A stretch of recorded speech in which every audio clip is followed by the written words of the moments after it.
Jen, can you give us an example of this core wound and how it might translate into maybe a current show that's on now? Of course. Actually, I just watched two series that I love, The Night Manager and Happy Valley, but I'll go into The Night Manager. And what was interesting about both shows is the wound that happens in episode 1 that clearly triggered an old wound is something that's revisited in the finale. So we see the powerful wound in the opening show of both series. And then in the finale, we see the character have an opportunity because the same wound could happen all over again. And seeing the reaction is really what adds depth to the character. So in The Night Manager, we get a sense that there's a wound that they don't explore in detail, the past wound, and that has to do with when he was in the military. And then the present wound, and I don't want to give away anything that happens in the pilot because it's so powerful, but there's a very powerful wound that happens due to a choice that he makes.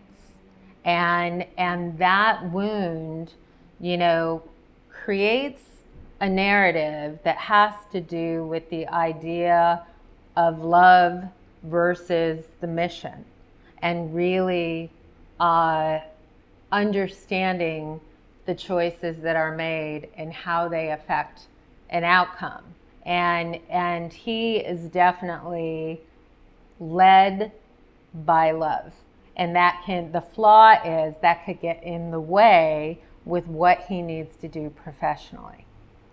And that, again, links back to the idea of the wound. And I've called it other things as well. Like, a lot of people say people don't get the wound. And I say, okay, well, another way to think about it is the series trigger happens to the central character, pushing them into a powerful dilemma that leaves a void. And how does the pursuit fill the void? Interesting.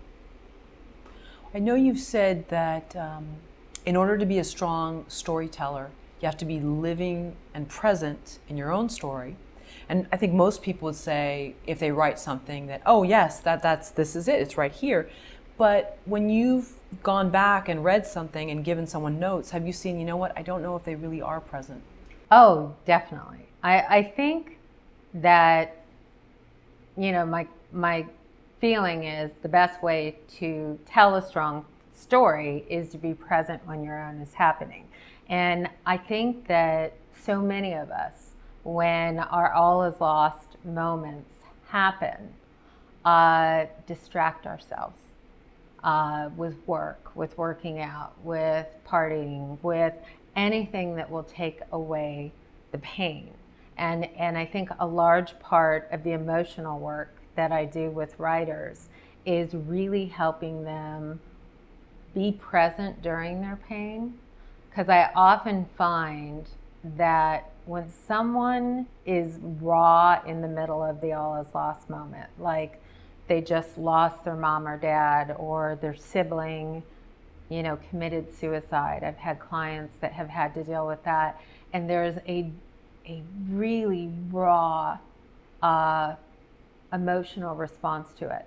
And what, understandably so. And what I say is, you have to understand yourself, because very often you have to do the work to heal the wound before you're ready to explore it in your writing. Or many writers are immediately ready and therapeutically need to go to the page to make sense of it. So I always think that when our darkest moments happen, that it is the greatest time to express ourselves.